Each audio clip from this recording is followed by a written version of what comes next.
move on. We'll try to get as many people included as we can in this today. We're at 128 right now.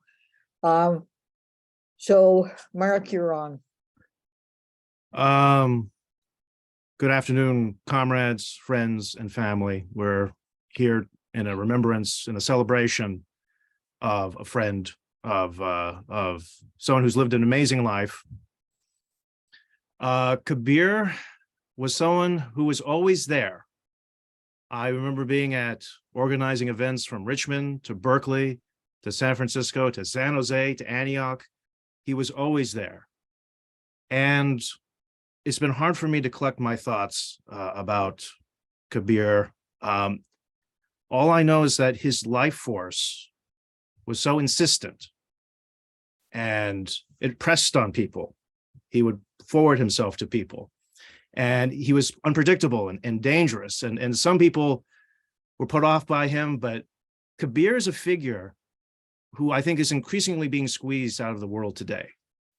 And I think he is the type of person who needs to be embraced, that we need to hang on to. Kabir had a golden heart, and he was a good-natured malcontent.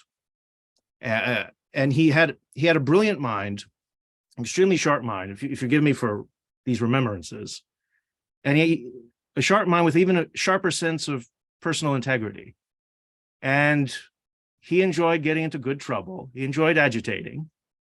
And I love that about him. I remember being at an event where we were marching along, and suddenly he yelled out to one of the cops that were on the side. And he said, "Hey, McCoy." And the cop said, "Hey, Kabir." They were on first name. They were on a first name basis. And then Kabir said, "Cops don't like me," you know.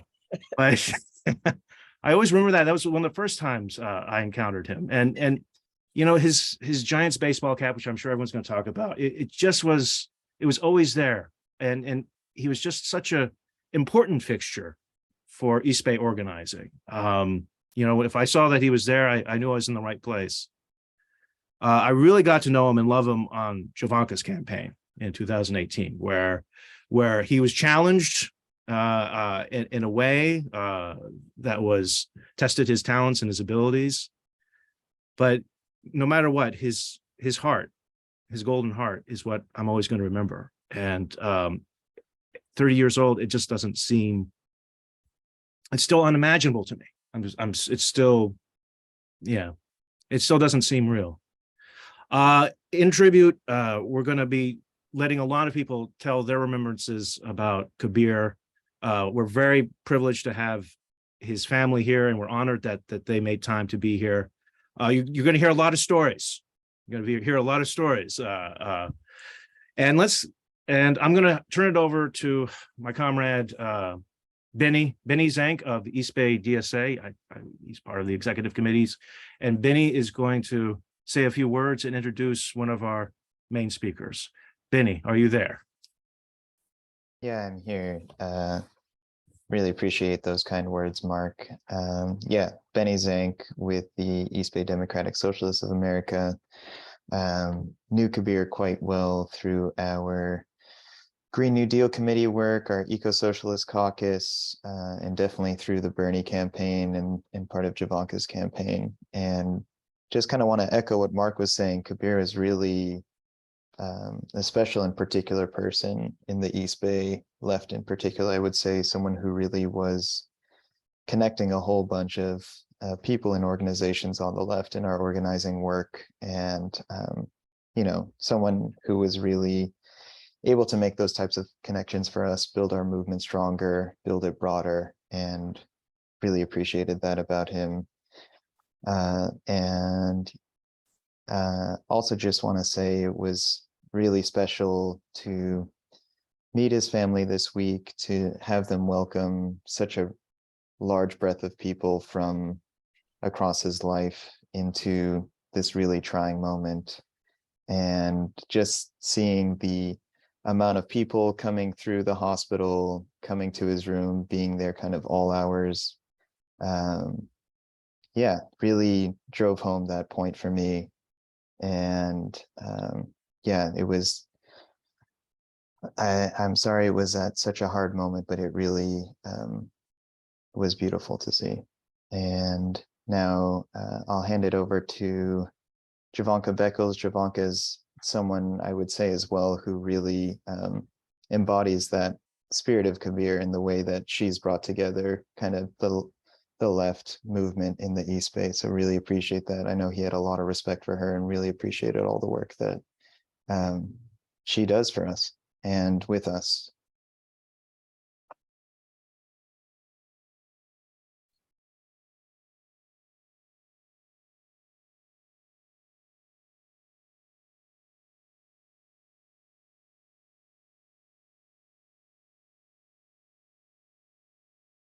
Javanka, I think you're still muted. Me on mute. It's just so now, yeah, now it's good. Thank you, Benny. So good afternoon, comrades, siblings. Thank you so much. Thank you so much for coming to celebrate the life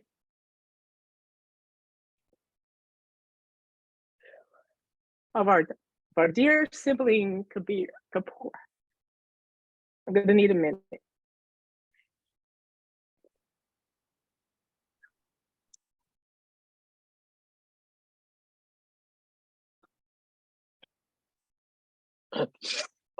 My deepest condolences to his family and all of us here who loved him very much.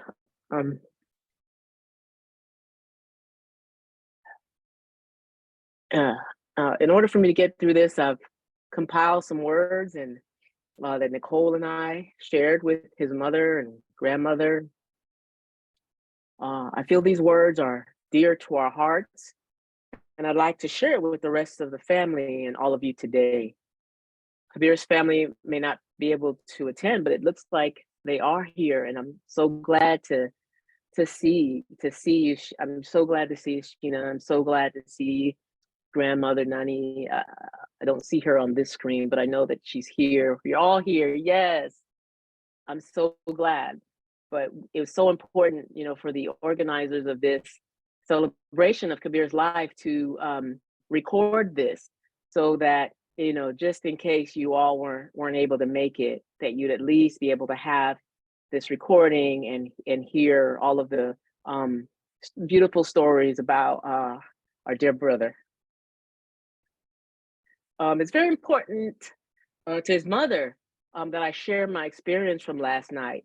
She wants you all to know that there's a natural way of grieving and in community bidding farewell, even when it's really, really hard and everyone's heart is breaking.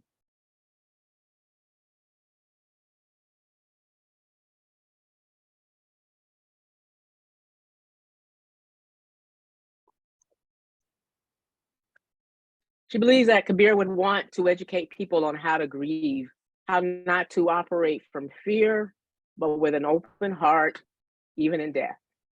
We thank Kabir for connecting all of us.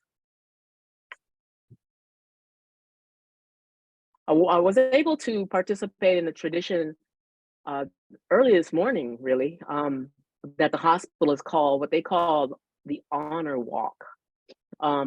It's done to honor organ donors like Kabir, where all of the available medical staff, all of the nurses, all of these doctors were there. Close friends, families, they were gathered. We were all gathered along the walls on both sides of the hall. As his did I just? Oh, okay, no. Oh, sorry about that. I don't know what happened. I didn't touch anything, and so I'm, you know. Anyway, did you see that? They just disappeared. Okay. Anyway, it's done to honor organ donors, where all the available medical staff, the nurses and the doctors and family and the friends all gathered on both sides of the hall as his body was moved. It was a way to celebrate and honor Kabir's life and the honorable gift of life that he and his family would give to a waiting recipient. His family would acknowledge and agree to, and Kabir would give to a waiting recipient. It was one of the most beautiful send-off I've ever witnessed. The love was palpable, and it's exactly in keeping with Kabir's generous heart. This is the first of many opportunities we'll have to share with one another. We may not get to everything or everyone, so I really want to encourage you all to create opportunities to talk to each other when you can. You know, get together and toast him, and Kabir, he wasn't a drinker, so toast him with that, that really good fine, cannabis, because Kabir wasn't a drinker, but he really loved his weed. That's what, it was. I think it was more than just recreational for him. I think it was also medical. And hey, what better medicine than one that you can enjoy, and one that also just helps with all kinds of things like anxiety. This is what Nicole and I shared with his mother and grandmother this morning. Ladies, it's our pleasure to have come to know you this past week. We wish it had not been tragedy that brought us together. Another way to look at it is that your beautiful child and grandchild's a lovely soul brought us together to join us in the intimate way, sharing the deepest sorrow and grief and the greatest joy of having birthed him, raised him, nurtured him, befriended him, and mentored him. Along with the seemingly endless tears we collectively have endless joys. We have memories and learnings as well as teachings with this magnificent spirit who passed through our lives and left us too soon. Too soon for us. But I believe that Kabir was an old soul who knew on some level that his life on earth at this time around might be a short one. So he lived it with fiery passion while he could. What a blessing he was and is in so many ways. The tributes are pouring. You can be very pleased with yourselves for having done everything right and witnessing the highest and perfect outcome. The end of that message. So I will miss seeing Kabir everywhere, as many of you know. If there was a need to fight for injustice, he was there. He wore his Giants gear 24/7. I wasn't there in his bedroom, but I bet you he had on something with Giants on it. Maybe it was his blanket or a scarf or something, but he represented the Giants every way, every day, in all ways he could. His mother mentioned last night that he found those orange pants that we always saw him in at a sale, and I was like, I used to wonder, how does he keep these pants so clean, like every day? Well, that's because he had more than one. He had more than one pair. He got them for $5 and he ended up buying like 4, 5, 6 of them or something, his mom said. Now I remember someone shared an article back during the 80-15 race in 2018. And it was an article from the LA Times. And the reporter was writing about the KDEM convention that was happening in LA at the time. And it said, there was a guy on my train with a huge sign that read Javanka. And I'm like, what? So I later found out that it was Kabir, of course. he who on his own, no one asked him to, took the train to LA to go to a Democratic convention. Of course, we know he was not a Democrat, so he couldn't get into the convention. So he just stayed outside and agitated everybody there with that sign, putting it all up in their faces, He couldn't. So anyway, that was Kabir. He went in hard for causes that he believed in, and he went in hard for justice, and his passion was definitely unmatched. We loved him so much. To the family, we send hugs and prayers for peace. And I look forward to hearing so many more stories of our dear Kabir. Thanks. Thanks for helping me get through, babe. Oh. Thank you so much, Jovanka. Kabir really loved you. He really loved you. He put you on a pedestal. So I just get. Yeah, go ahead. Yeah. Am I still on or I'm Yeah, We can still hear you. Yeah. oh, okay. I'm done. I just, this computer is tripping. I'm not sure what's going on, but thank you, everybody. Hopefully it's the spirit of Kabir making mischief. That's right. Just, Yeah. making mischief. Right. Thank you. I remember that convention that we were at, the KDEM convention, and both of us had the big signs for Javanka, and he was yelling to Congresswoman Barbara Lee, endorse Javanka, endorse Javanka, endorse Javanka. And Barbara Lee was like, what, huh? And she was confused, and she, said, to her assistant, Javanka, and wrote all this stuff down. But yeah, he was hardcore. He was hardcore. He put you on a pedestal, Javanka, and he worshiped that image, but then he got to know the real you, and he loved you even more. He loved you even more. I want to turn over the microphone to Nicole Valentino, who I know wants to read a statement to all of us. Nicole, the microphone is yours. Go ahead and unmute if you can. Hey, thank you, Mark. Thank you, Javanka. Wow, greetings, everybody. I would love to say some personal things about Kabir, but I've been fortunate to be able to share how I feel about him with the people most important to him. I mean, it's closest to him, his family, so they know. And if you know me, then I probably have shared them with you, and I'll have another opportunity or opportunities to share them with you. I'm sure there's going to be so many lovely tributes to Kabir today that mine would be somewhat redundant. And what I'd like to do instead is make room for more people to speak and to take a few minutes to read to you a really lovely tribute to Kabir written by the chaplain at Kaiser Hospital this week, because it not only is it a lovely tribute from someone who just met Kabir, but I think it reflects so much of what many of us on this call would say if we had the opportunity, and will say given the opportunity. So I'm just going to read it verbatim. Family and friends, over the past week, I've had the unique experience of journeying with Mr. Kabir Kapur from a number of medical and personal perspectives. Please allow me to share my thoughts. The first perspective was from my role as Reverend Winford Horsley, hospital chaplain.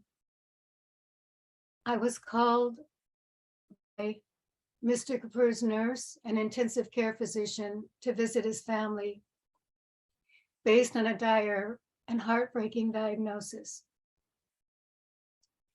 The next perspective took place on my way to the intensive care unit. I was surprised to encounter a large stream of people who appeared to be from every conceivable walk of life. I saw young people and older people.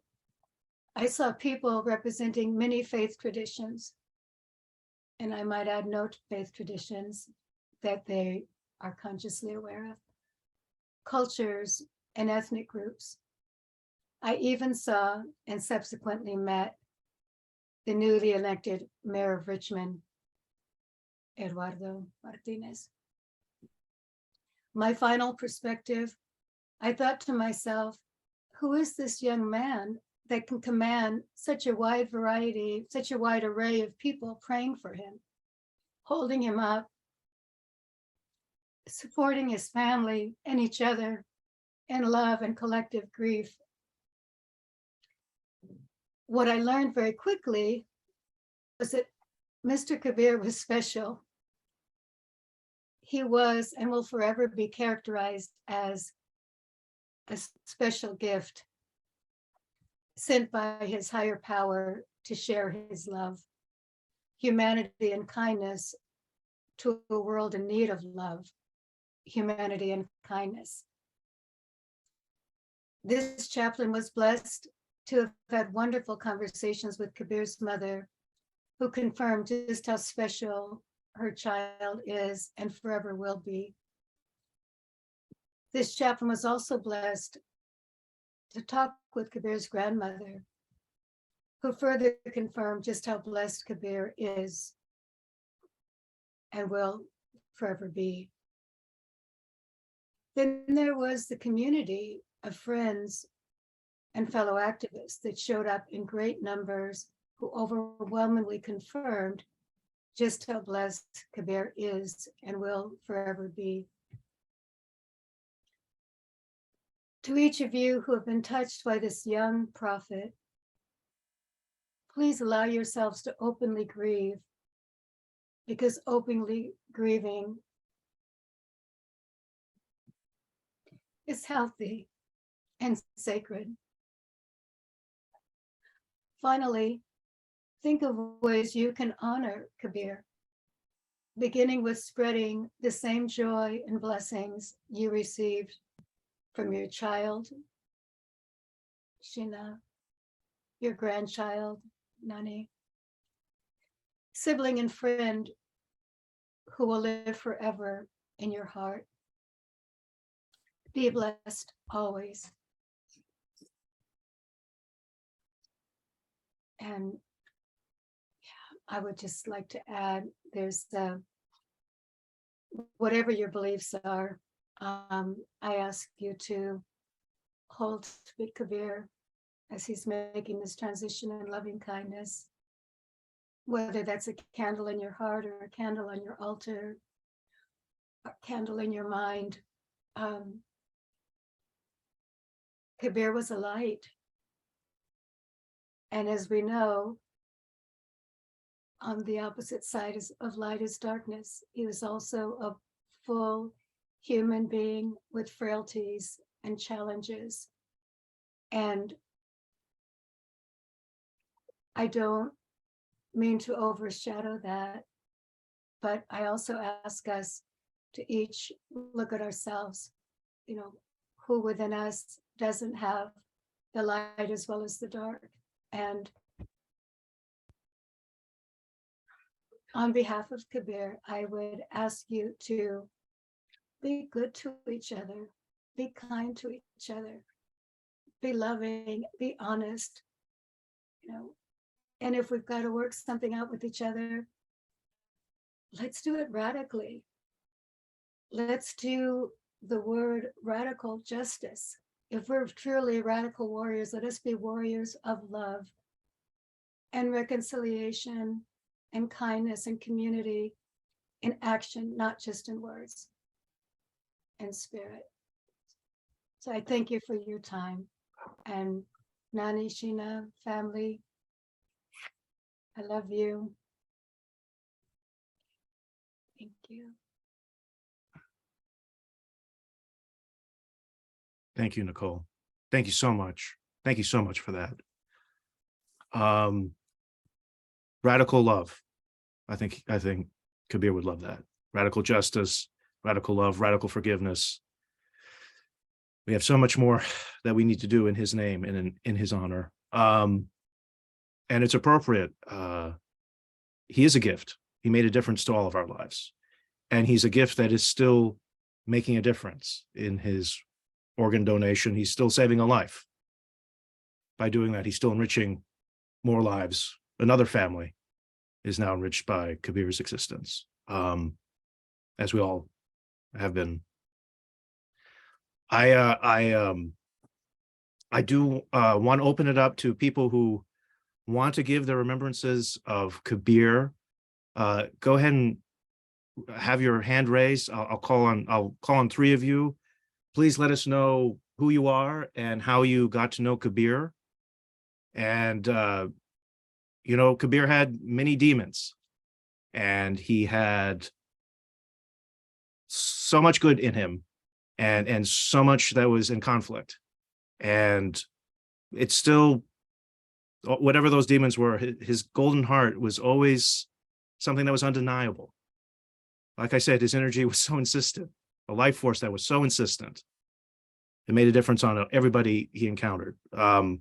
And so just to open the, I'll call on Richmond City Council member Melvin Willis. Mark, I just want to note for anybody who's on the phone who wants to raise their hand, it would be *9 to raise your hand. For anybody who's on the phone. Cool. *9 for anybody on the phone.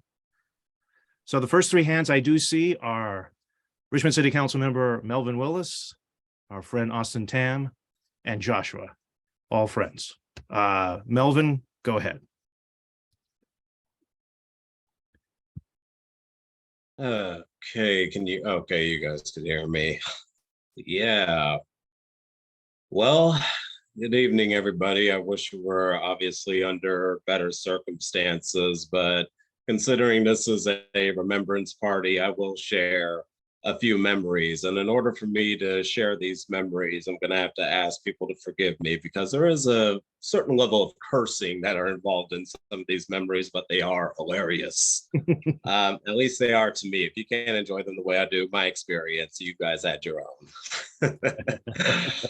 But how Melvin Willis, born and raised in Richmond, and I'm on the Richmond City Council. Actually, the first time I met Kabir was when I was running for city council for the first time back in 2016. He came from our revolution. The Bernie movement, was a part of DSA. And as soon as he got to know RPA, I mean, talk about just diving in feet first, not even thinking about it. He was sold, he was in, and he always gave so much energy into anything he was doing. I know, so much passionate and was so ready and so knowledgeable, and you were so happy to have him in your corner because when he knew his stuff and there was somebody coming at you, he'd be quick to spit that knowledge on them too. However, if you found yourself in his crosshairs, it wasn't as much of an exciting experience, but we still love him anyway. Despite all that, we still loved him, and we would see him the next day and just be like, hey, what's up? How's your day going? Like nothing even happened, even though we remember that experience. We all remember it. I never really had that bad of an exchange with him, though.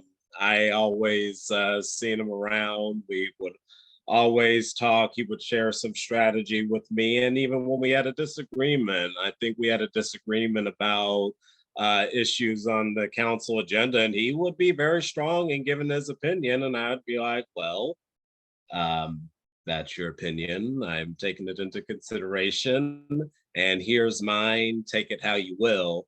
And that's one thing I respected about Kabir, because he always knew and acknowledged that me being in politics, it wasn't necessarily my life. It was a part of my life, but he also seen like other things that I value, like my dogs, like my extracurricular activities, my family, and would always approach me and talk to me about things from just like, what do you want for yourself outside of this movement? And if you want to be a part of it, great, I want to help you. And he would always think about, how can we help you? How can we bring more support for you? But one memory that came to mind when I was thinking about this in particular is when we got elected, he's showing the Richmond City Council meetings after 2016. And sometimes our dear current mayor, Tom, isn't the most ethical person when it comes to running meetings. And he called Kabir out for something in the audience, and Kabir yelled something out from the audience. Tom smacked his gavel down and said, you better be quiet. That's your first warning. Then out of nowhere, he just said, man, fuck you, Tom. He smacked his gavel down again and said, second warning. Got anything else to say? Kabir just turned his face aside and just did this. I died on the dais. I was dead. I fell out. There was no support from me. I still laugh about that to this day because I was like, he didn't really need to say anything at all. I think it was deeply communicated. So I wanted to share that because that was a funny moment. The last conversation I had with him was actually before the DSA party. He invited me to come out to it, but I been struggling with some things myself. But we got to talk for like an hour, and he was asking me about my future plans and trying to think about how to help me and how to best be in my corner, because he's like, once again, when people look at you, Melvin, they look at it from a strategy perspective or a political perspective, but they don't always necessarily think about your humanity. And he says, I know all you would want to do all day, Melvin, is just play with your fucking dogs all day and maybe even a video game or two, and that would be happy. Just spend time with your family. He says, I also know just spending time with Eduardo, he'd rather garden every day rather than fighting at city council too. So that was a very great thing, just like him just seeing the humanity outside the politics. You don't always get to see that in the movement, but he was there to remind you. And the one thing that I think is beautiful from this whole experience, even though it's a tragedy, is just listening and talking with his family and hearing about some of those struggles that they've had over the years, probably some similar that we've also had. But the most beautiful thing that come out of this tragedy is just hearing about some of that connection, some of that water under the bridge, reconnecting and having a better foot to come on than the one that you left out on. And that was the most beautiful thing for me, just hearing from the family. And I thank God that that got to happen before this tragedy went down. So Kabir, there's 143 people on this call and thousands of other people that know you that have had a positive experience with you. And the last thing I'll say is every single one of y'all knows how much of a marijuana advocate Kabir was and a user. So if you really want to honor him, by the end of this call, smoke one in his honor and wish him a good one and smoke it for him in spirit, because you know that's exactly what he'd be doing for us if he was given a story remembering one of us. Yes. So thanks for giving me the space to share some of the memories I've had with Kabir. Thank you, Councilmember Willis. Austin, go forth. Thank you. First of all, my deepest condolences to Kabir's family, and thank you for bringing him into this world. I first met him, Kabir, after the 2019 ADEM elections at our revolution meeting on a Sunday. I just want to, Kabir was always like in solidarity with whatever injustices what there were, especially on the issue of Palestine. He would come to meetings and he would send petitions, sign petitions, and he was the greatest ally. And he never wavered his position on that issue on Palestine as the heart of the issue it is for many people. And I was very grateful to have him come to a meet. I think it was in March of this year. He came to a meeting in Oakland. I mean, he said he was going to try and come. I think he had a drive. I think he was a little late, but he was able to still make it. And we need more people, Kabirs in this world, right? I mean, it's unfortunate you find out more things about people when they're dead, when they unfortunately have died or passed on to another place. And his honesty and truthfulness, because there's a lot of people. I remember we were in a meeting, and then he's speaking out about Syria and other stuff, and then not many people are in agreement in that room, but his courage and bravery. I mean, to speak out and say, what he says, and because many of us, maybe all of us in this group are scared of speaking out and saying something because they're scared about politics, not being elected and everything else. And just wanted to share that with you, and thank you. Thank you for loving him. Thank you, Austin. Thank you. Joshua, go ahead.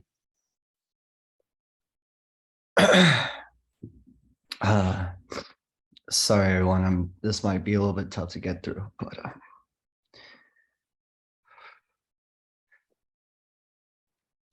first to Kabir's family.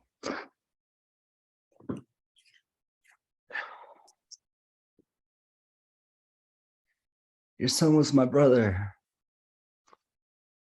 I met him on the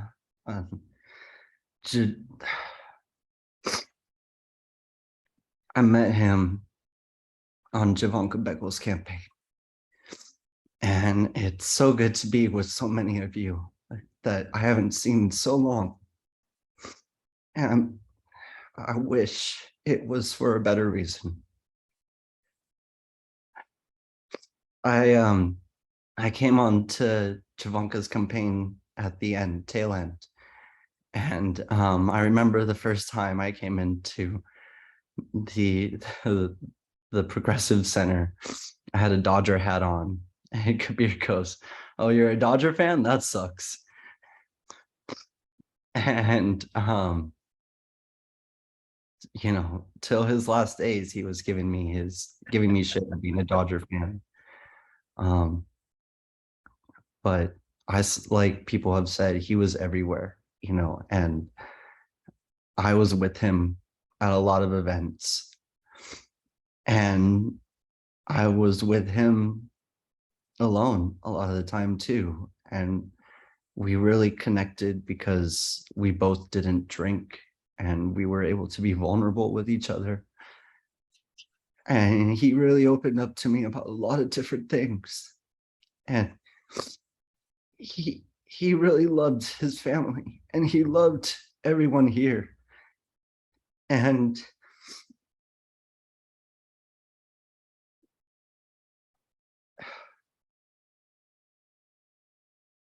I've been working in case management for the last year and a half or so, and with the homeless community, and Kabir has always been so supportive of every step of my way. And about 6 months ago, he reached out to me asking for help. He told me he was really struggling, and he was homeless, and he was asking for shelters and resources.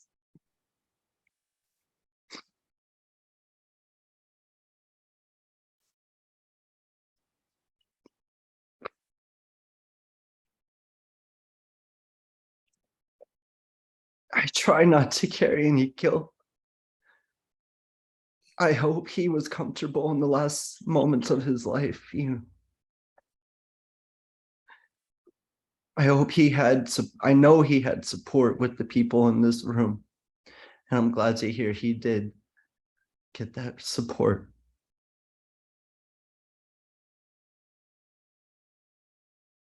And I'm really sorry I can't physically be with y'all there now, as I live back in Southern California.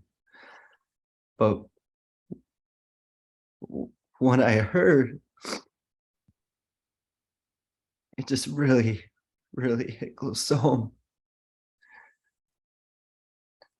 And when I was in the Bay, I would smoke a lot with Kabir. That's how we connected and got to just be vulnerable with each other and talk. And he'll always be with me. And I know that he's at peace now. And I'm really happy to hear that he was good at the end, because he deserved it. And he didn't deserve what happened.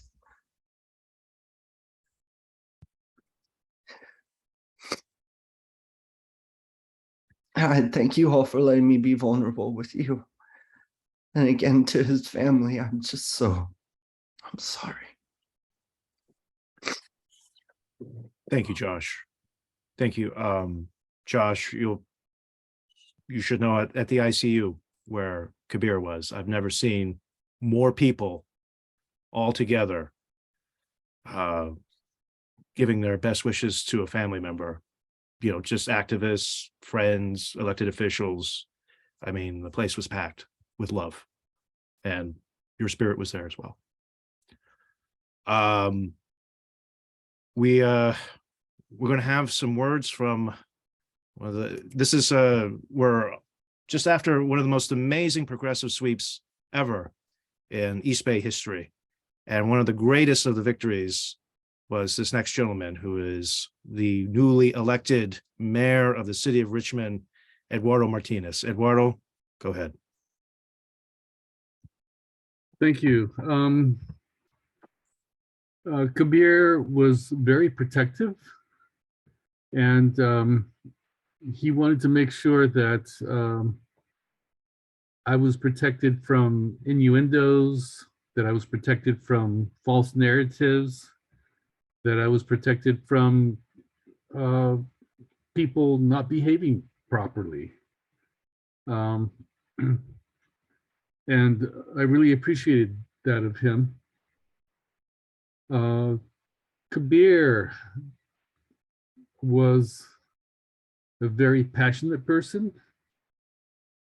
Kabir had the mischief of a dust devil on an open plain. He had the singularity of an eddy in a placid stream, but he was a fire burning, all that is old to make ashes for a phoenix rising.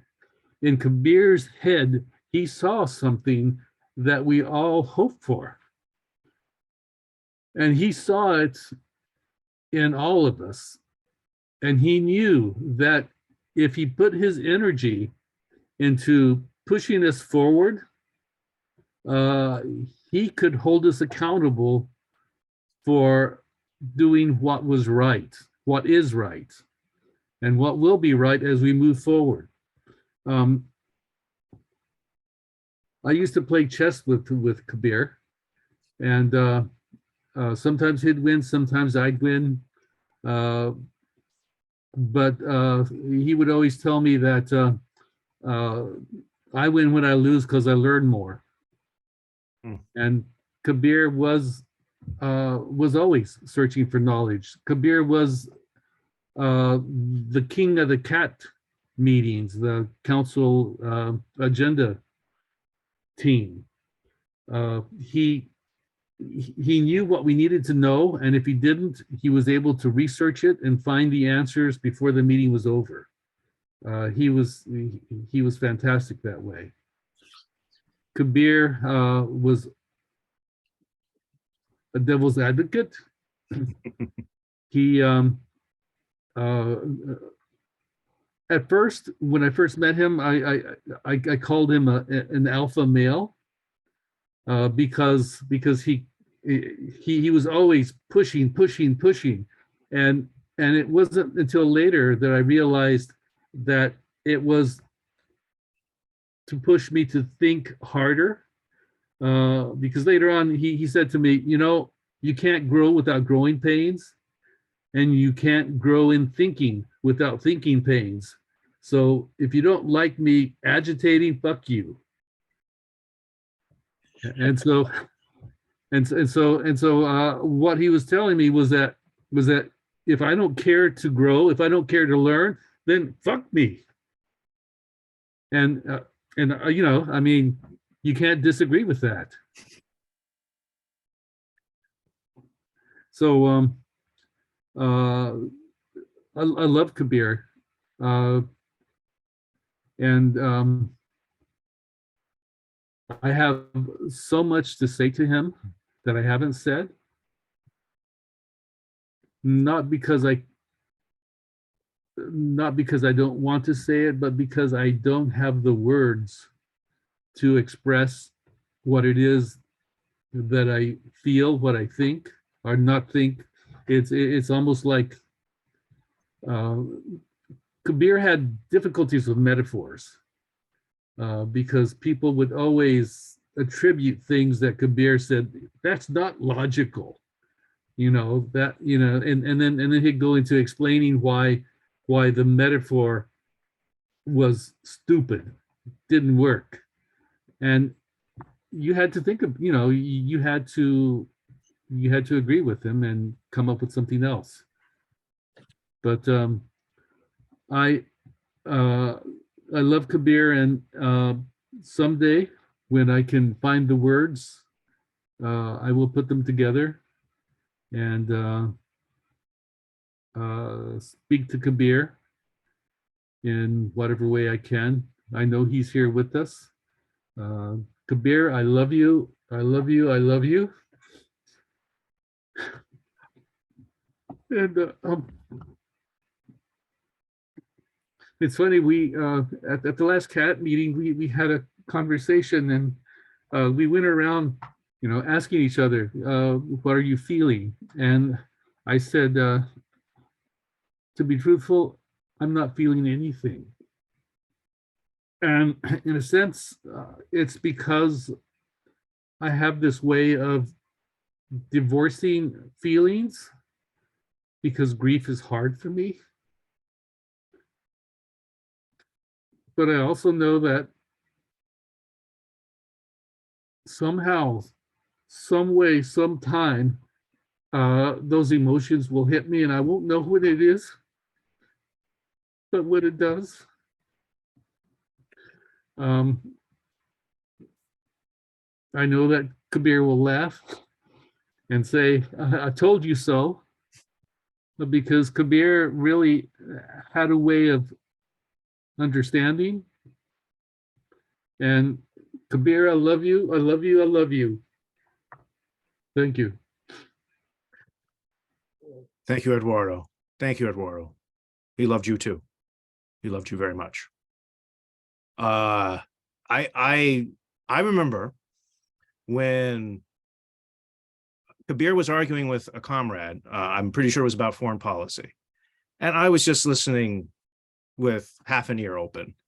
And something that he said that just resonated with me. It was there was this long, drawn out argument, and Kabir said firmly, "But these are human beings." And I never forgot that. But these are human beings. And that was sort of the beginning and end of his argument. When he would argue with somebody, he would get that look in his eyes, and he would lock his eyes on you, and you could see him summoning up all his intellectual energy for this argument. And I remember, you just had to brace yourself. Because he had a mind like a computer. I remember he knew I remember in 2018, he would go through all of the elections that were coming up with progressives in it, everything that would be in preparation for the Bernie Sanders presidency of 2020. And he would say, if this is good if he gets this state in the South and he has a representative there, that would catapult him. And he was talking strategy all the time on the local and national level. And he was so proud of being part of a very important historical organization, the Richmond Progressive Alliance. It meant a lot to him. It meant a lot to his identity of himself. So next up, we're going to hear from one of the great human rights attorneys in California, Sharon Williams. Sharon, go ahead. Thank you, Mark. I don't know if I deserve that label, but first, I want to say my condolences to the family. I'm a mother, Sheena, and I know that I admire you so much because I don't know that I could bear. Wow, I'm really glad to be back with this community. I miss you all so much. I've been gone for quite a while. But I've followed a lot of you all on social media, and I in particular followed Kabir. I wrote a list of words that that come to mind when I think about him, and I'm going to read them real quick. I met Kabir through the RPA in 2016 when I worked on Ben Choi and Melvin Willis's campaign for Richmond City Council, and one of the things about him is that I remember about him, that even if you didn't want to interact with him because you were either fearful of his arguments or whatever, he made you listen to him anyway. And I spent a lot of time in that RPA office alone with Kabir, and I learned a lot. But here are my words for him. They are fearless, smart, compassionate, outspoken, fair, political, caring, awesome, beautiful, unforgettable, brave, powerful, philosophical, and he's blunt. One word that does not go with him right now for me is gone, or ancestor, but he is. And I have been sitting here for the last several days following everything that's going on with Kabir and his very sad ending, and I cannot wrap my mind around it. I can't wrap my mind around it at all. Kabir was, as powerful as I thought I was. In one of my most vulnerable moments, Kabir came to bat for me, and I was living in a house in Richmond that I was renting, that I had paid an option to buy, and the owner decided that she wanted to sell it at a way higher price than we'd negotiated prior to that. And being the lawyer that I am, I thought I would fight her, and the fight became violent. where she was sending goons after me and everything. And one day I was in the RPA office sitting there with Kabir and one other person, I can't remember who it was. And I was telling them my story. And I said, you know, I've become fearful of going home because I don't know who's going to be there. And without missing a beat, he said, I'm going to go with you. And he went to my house and he sat there with me and we waited for that landlord. And when she showed up, she might have had weapons. I don't know. My imagination had run wild and I thought maybe she has all kinds of weapons and everything. And Kabir by himself said to her, she's not going to talk to you. And the woman said, well, who are you? And he said, I'm her son. And she looked at him and she looked at me and she says, how are you her son? And you know, because he looks that way and I look that way, he couldn't possibly be my son. And he says, well, I'm her son for now. And you better go away because this is what's gonna go down. You know, he chased that woman away. I got to move out of there for you know, with my life intact. It was quite scary, but I never forgot that about him. You know, and I don't like to make tributes to people where I include myself in it. But for me, it's really stamped who he is, because he didn't know the level of danger that he could have been in, but he put himself in that space to protect me. You know, and I'd known him for what, maybe 6 months. You know, and so I think that it's fitting that he has all these people here in this space with him now and all these wonderful words going around for him, because as many people were fearful of what Kabir would say or do or whatever, at the end of the day, we all knew that he was honest, you know, and we all learned something from him. I'm way older than Kabir. I learned a bunch of stuff from him, you know, just in the bit of time that I had spent with him. And so, you know, I can't, like I said, all the words that I said before, about him. He was a beautiful person. For me, it's going to take me a while to actually accept the word gone about him. I thank you all, and I give deep, deep condolences to his family, in particular his mother. Wow, thank you, Sharon. Thank you. Thank you so much for that. Next, we're going to give the microphone to producer, director, writer, BK Williams. BK, thank you for being here. Thank you so much. My name is BK, and I am actually one of the co-chairs of the RPA, and that's how I know Kabir. And I am, my condolences, of course, to Sheena and to his entire family. I met Kabir, he and I started in the RPA together. And one of the things that, that happened was we got a chance to talk offline a lot in the last maybe 2 years or so. And, you know, we would meet at Catahoula, and I would go there to have a simple coffee with Kabir. And if you know Kabir, I think I heard Melvin say this, he didn't drink coffee and he didn't drink, you know, didn't drink alcohol. So he would talk about me for drinking coffee and I would talk about him for vaping. So, you know, I think we were equal, but, you know, we could at least get through our coffee and vaping at the same time. And when I first, you know, because I don't vape, I didn't quite understand that. And at first, when he'd pull out the vape, I'd leave. It would be like our conversation would be over.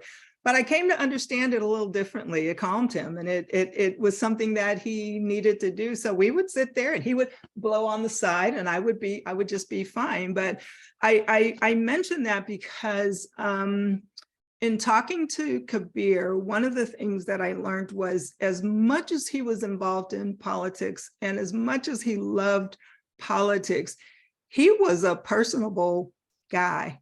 He would tell me any minute how social he was. And if we were sitting in Catahoula, before we left, I don't think I ever had a single coffee with Kabir where multiple people didn't show up through the coffee. It was like I couldn't just have a single coffee with Kabir. There would be 2, 3, 5, 6 people showing up, joining us. One of the more fun ones was Sean Dennings, whatever, I can't remember his name anymore, but he came over and poor guy, I felt sorry for him when Kabir got finished with him, but it was, you know, it's fitting because now Eduardo Martinez is the mayor and I don't have to worry about that anymore. But one of the things that would happen was Kabir would always have a list when we met to talk. he would say, okay, I've got this list. These are the things we're going to talk about. And then he would pull out a tennis ball and he would put the tennis ball on the table. And if you know me, you know I play tennis. So that was Kabir's way of saying, we're not just going to talk about all of this political stuff. We're going to also talk about you, BK. And we would always go back to that. He and I never played, but he swore, Sheena, you'll have to tell me if this is true. He swore he played tennis and, you know, we should be out there playing one day. We never made it, but, you know, thank you for confirming that. But I love the fact that he would remember that because that was a human connection. It wasn't just a political connection. It was just his way of remembering who I was outside of the political arena, and I respect him for that. My final comment that I will say, I got a chance to tell Kabir that I loved him, and that is so important at this moment. And I think that it just makes me appreciate more having those conversations with folks and really getting beneath the surface and getting beyond the fact, yes, we all know each other politically, but getting to know one another is very different from, you know, us just knowing one another in the political work we do. So I appreciate that. I will miss Kabir. And to his family, I know you will miss him. He talked a lot about you all, and I always enjoyed him talking about you all because I come from a family, and you know, we would talk about my family, he would talk about his family.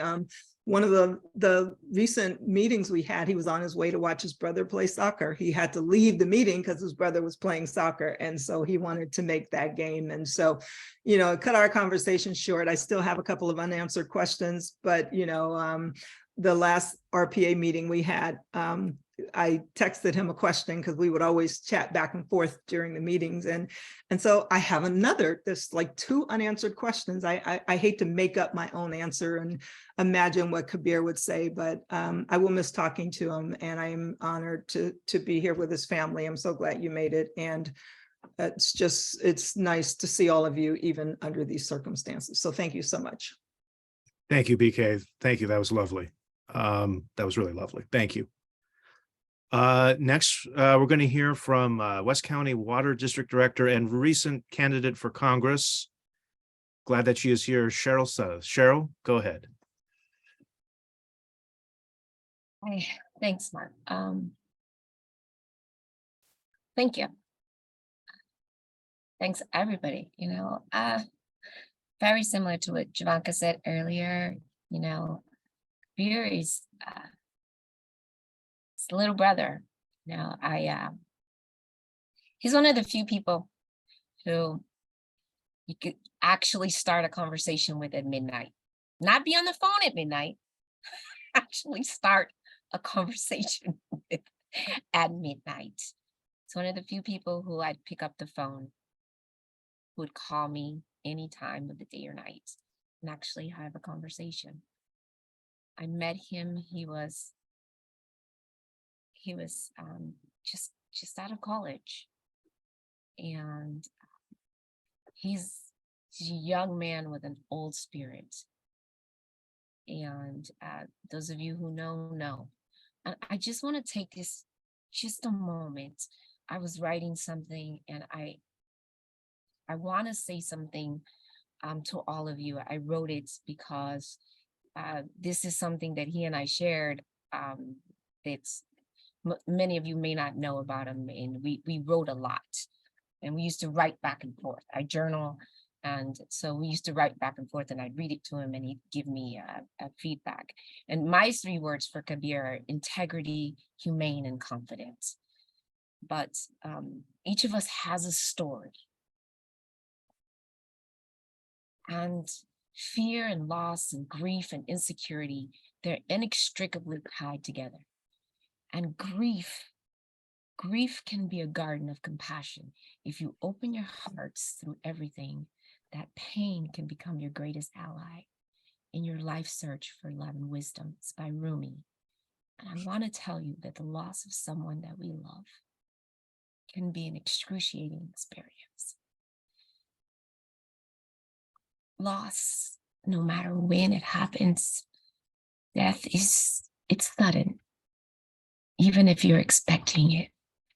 But that grief, because we want our loved ones to live with us forever, the pain of someone passing can be greater than anything we've ever experienced. But there's a sacredness in our tears. It's not a mark of weakness, but it's a mark of power. They speak very eloquently feel about a person. And in those tears is a message. It's a message of unspeakable love, of deep contrition, because when you lose someone that you cannot live without, and your heart is so badly broken, you are delivering what your heart cannot speak.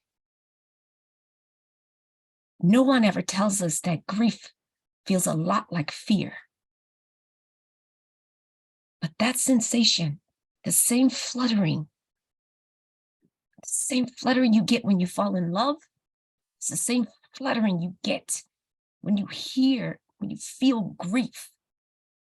But good men must die, but death doesn't have to also take their names.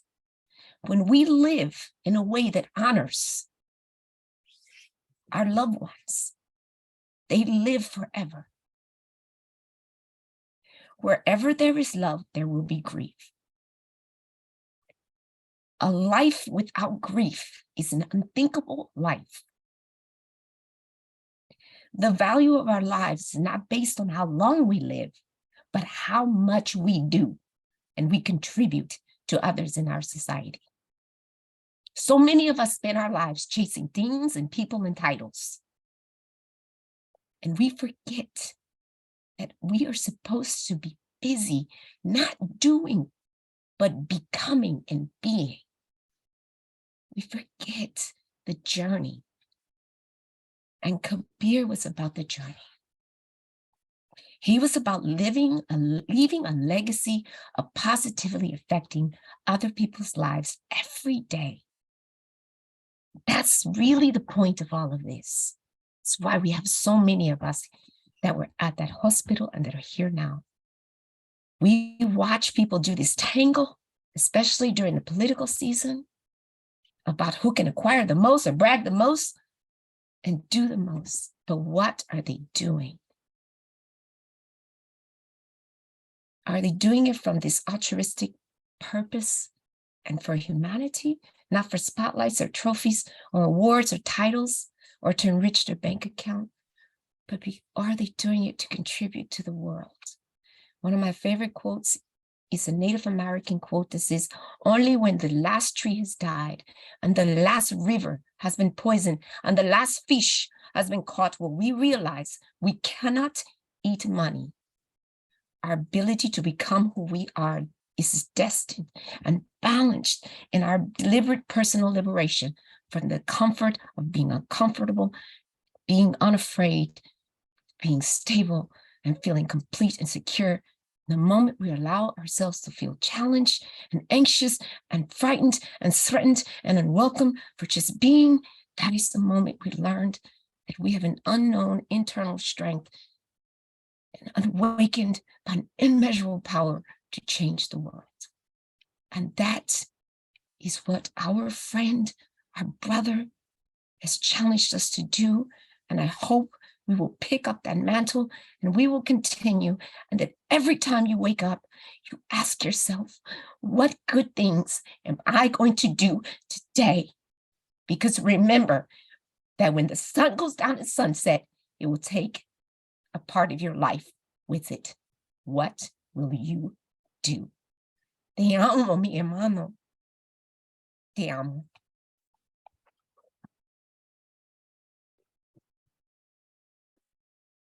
Cheryl, thank you so much. Thank you so much for that. I think that sums up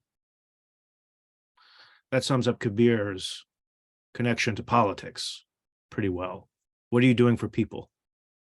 So many sycophants, there's so many people impressed by titles and politics, but his challenging energy was always about, what are you doing for people? Thank you, Cheryl. Next, we're going to be turn over the microphone to Berkeley Rent Board Director, one of the smartest people I know, Soli Albert. Soli, go ahead. Thank you. No one like Mark to hype you up. Kabir burned really bright. And I got to know him, I've got my notes right here, if I can get through it all. First in 2015 and 2016 on the Bernie campaign, but really became friends working with Javanka, on Javanka's campaign in 2018. And I really appreciate something that Cheryl said about why people fight, whether it's for their own personal glory or for what they believe in. And it's, I think, really easy in politics to lose yourself in how important you are to the movement, to getting things done. And it's easy to say, well, I won't say what I should say here, what is true, what I believe, because of what, I need to protect myself and all these things. And I don't think that Kabir had an iota of that instinct in his body, for better or worse. That he knew his commitment to his values were so strong that it wasn't a question for him. Should I say the right thing? Should I fight for what is right? It came as easily as just being. And that was uncomfortable sometimes to be around. He said shit, and I would cringe, but it was always true. And I was always glad he said it. And that had consequences for him, and I think for a lot of folks might know, he got his start in student politics at UC Davis, and he fought really hard for divestment to support the struggle for Palestine in student politics there, and that had consequences for him. He fought really hard, and the machine came down on him for that. And it's clear that it hurt him, and I don't think that it even struck him to regret it. That he couldn't not fight because it was the right thing to do. And that can be really hard for someone, because when you know that you're fighting for the right thing and the world punishes you for it, it can be so disorienting.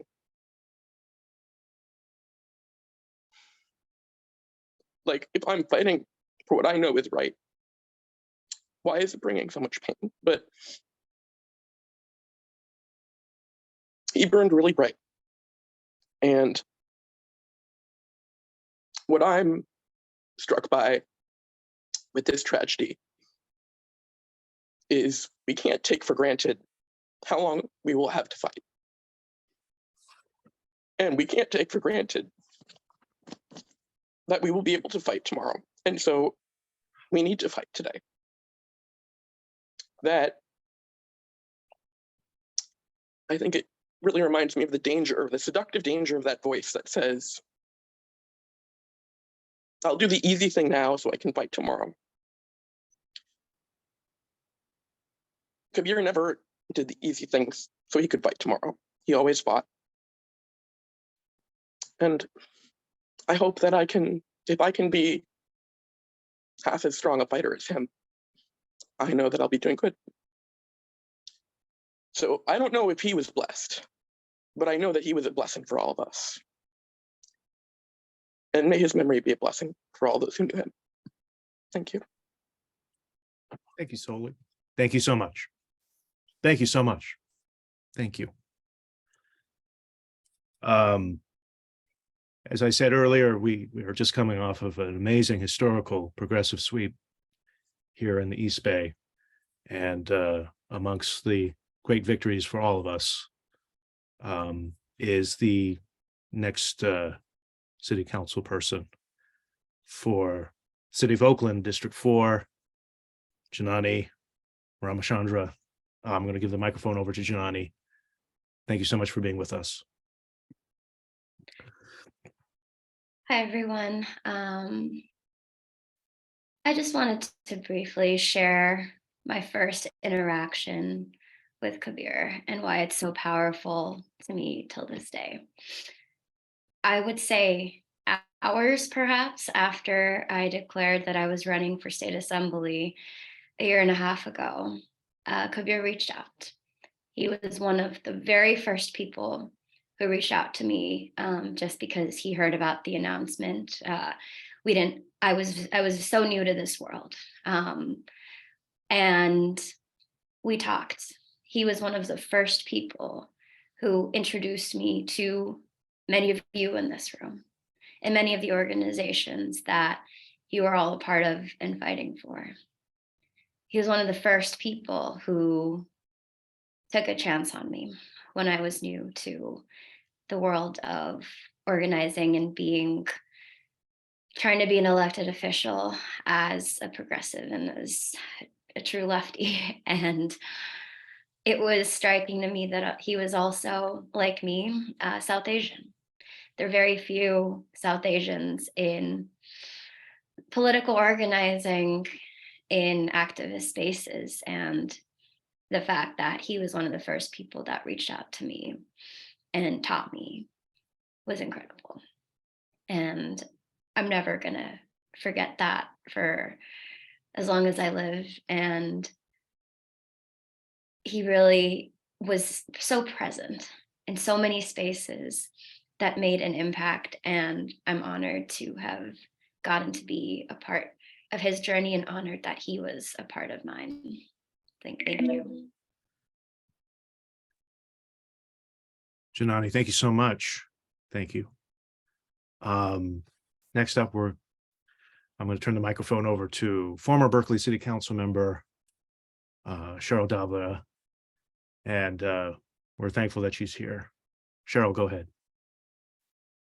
Thank you so much. You know, I didn't know Kabir that well, but I remember I was just a couple of days, like last week, or not that, a few days ago, because I have his number in my landline phone. And I was looking for a number and I saw Kabir's number. And I was like, oh, and I felt like I should have called him, and damn, I wish I had. I hate it when I feel these things and then I don't understand the feeling, and then I find out later why the feeling was there. But I didn't call. But then I just happened to be talking to Ruskell, and I just happened to ask him about, you know, Jovanka, and I was wondering why his voice didn't sound like the perky Ruskell. And then he told me of the news. It was right before he passed, and I was hoping I would be able to get to the hospital, but I didn't get there. But he was in my thoughts. And, you know, I never really got to know him well, but I got to know him a little bit because he would come to city council meetings. But before I even got on the council, he was always at all the endorsement meetings. And that's when, you know, I didn't know what the hell was going on, but he was always like a kind face. I would say hello, and I, you know, I would feel better seeing that he was there because he was always kind to me in a room where there wasn't that much kindness sometimes. And, you know, it's like, I always felt like he was a cool person, you know, like when I first got on the council, there was like, this person seems entitled. I have to check myself with them, or, you know, I never had any of those feelings about him because he was always authentic. And I knew he was someone that I could trust and someone that I cared about. And I didn't realize how much I cared about him until like just recently when Ruskell told me that. And I was just like, damn, you know, it's like all the good ones, the young ones, the meaningful ones, you know. But then I got to know him a little bit more when he was show up at council too, because he was always on the right side and would always say the right thing. And I would be sitting there in my head so happy that he spoke up, and I would be smiling in my head because sometimes you couldn't like show that that joy at the council meetings, but I would be always happy. And then he would show up at my climate emergency mobilization task force meetings sometimes when we had them in person. And I was like, wow. And he would always have really great things to say. And I really appreciated all of that he had to say. And that's why I saved his number, because when we were in these meetings with the now mayor, soon to be mayor, Eduardo Martinez, and he was in the meetings, and he called me for that one time, and I was like, oh, well, let me save his number. So I did, and I just appreciated him a lot. I felt like he was always sincere and authentic and honest and truthful. And I got my start by standing up for Palestine, and he was always supportive of that. And so that was the other connection that I had with him, because I knew he supported that. And I'm gonna miss him. I didn't realize, that he had asthma or any of the, I just know that he touched so many people. When I first got on, there were 147 people here, all multi-ethnic, multi-generational. It's like, how many people of his age do you know that can bring this many people together? I mean, that was a gift that he had. And I really am going to miss him a lot, because he would be everywhere that I was, which was always on the right side of things. So rest in peace, rest in power, and my condolences go out to his family and to all of us, because he touched all our lives in a very impactful way. And I want to thank him for that. Thank you. Thank you so much, Cheryl. Thank you so much for that. The aforementioned Perky Ruskell, I'm going to call upon now. Ruskell knew Kabir, worked with Kabir closer and longer than anyone else that I know. And I'm going to bring him forth. Ruskell is Board of Education Director for the city of Vallejo. And we all worked very closely on Javanka's campaign. Ruskell, I'm going to go ahead and turn the microphone over to you. Ruskell Kianging. Thank you, Mark. And thank you all for being here and sharing, especially one of my forever bosses, Councilmember Davila, who spoke earlier, as I was staffing her and the Climate Emergency Mobilization Task Force meetings, and we would see Kabir. I was on the Vallejo school board, and I was working for Richmond Councilmember Javanka Beckles years ago, and that's how I met Kabir through the RPA. Met him in I think in 2016, and then we worked on Javanka's campaign for Assembly starting in 2017. And the last time I talked to Kabir was right before Thanksgiving, and I was just returning his phone call then about he called me, and I have saved the voicemails, because usually I save my voicemails, and I'm grateful to still have his voicemails then. He was informing me about DSA West County Social in El Cerrito, which I could not attend. And the last voicemail I got from him, afterwards was he wanted to call me about something, and I was returning my phone calls this past Monday, and that's when I learned the shock. I was really shocked to find out what happened to him. It was all of a sudden, and went down to the Kaiser Richmond Hospital and let him know, and praying for him. Anytime Kabir called me, it was always politics. It was about strategy. It was about advice. He called me, I called him for various things. And I am no politician. I consider Kabir as one of the people to go to about political advice. And as he's a huge Giants fan, there's that term in baseball called First-Ballot Hall of Famer, where a baseball player is recognized as one of the best. And Kabir I consider him a First-Ballot Hall of Famer. I was hoping to work with him in this ongoing movement that all of you are here. It's great to see many of you, especially some I've worked with, like Councilmember Melvin Willis, Vice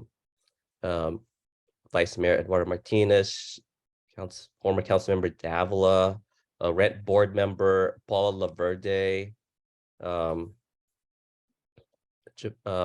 Director Javanka Beckles, Nicole,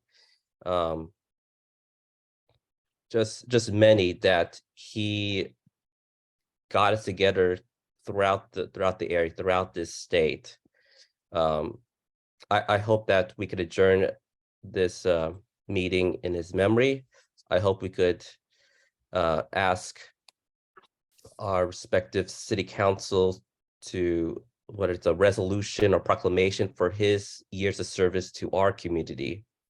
And I hope that the state, at least the state assembly or Senate, do some kind of proclamation for Kabir too. Because he's done a lot for our community, and he's a voice of the voiceless. We got to continue his work. We got to continue what he's fight for. I'm grateful to Kabir to have worked with him for all those years, and uniting all of us. And also he challenged all of us to do better. He even challenged me. Because he knows politics more than me. So I hope all of us could work together and uplift each other and also challenge each other in the name of Kabir. This is why we're here, to fight for those without a voice. Thank you. And thank you, and my condolences to Sheena and the family. It was good to meet them on Monday. I recognize Josh and Noemi. Kabir and I worked with both of you. Matthew Lewis, BK, there's Ida, Rent Board Member, Bobby Lopez, Janani, there's Kate Ferrara, Nat Jones. There's many people that he got us united, and we just have to keep his dream alive. And always check in we got to check in on each other every now and then, because we're still in COVID. We're still in a climate crisis. We're many crises that we have to deal with. So I love you, Kabir. I'm gonna miss you. I was also thinking about our colleagues who've also passed on before today. Barbara Brust, Margie Wilkinson from Berkeley, Mike Parker, and Margaret Jordan, who Kabir looked up to. And I remember learning from Kabir. Mike was a good mentor to him. We just gotta never forget and keep going. F the system too. Kabir would love that. Thank you, Kabir. Thank you, Ruskell. And I hope we can follow up on some of those ideas of making permanent his name in California history and legislation. I think that'd be beautiful. And to Kabir's family, I just want to look at everybody who's on this call. If you want to have a measure of how amazing Kabir was as a human being, the effect that he had on all these people, everybody in this meeting are amazing human beings. And we're all here to acknowledge how amazing he was. And speaking of one of those amazing human beings, we have the newly elected Berkeley Rent Board Director with us, Ida Martinez. Ida, go ahead and say some words.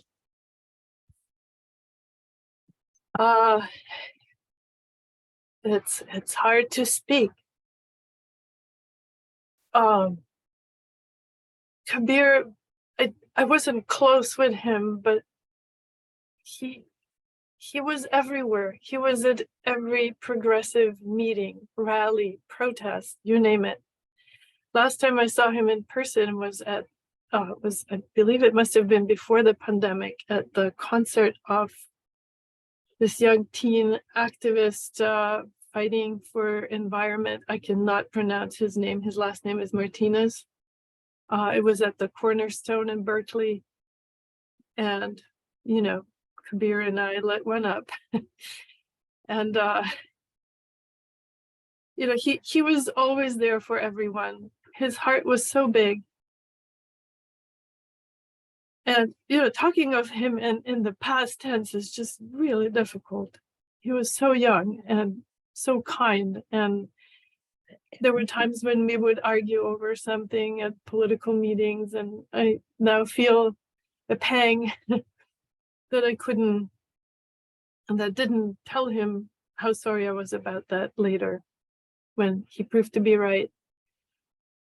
And Monday night, Mark and I went together to the hospital, and as I was holding Kabir's hand, I promised him we'd carry on the torch. And what I thought of on our way back was,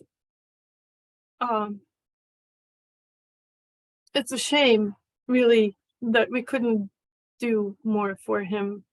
He struggled a lot with depression and finding a home, and I wish that we could find a way in the future for struggling comrades to give them to have their back when they're struggling. I don't know how, because all of us are really struggling. None of us are people of great means, but we have each other.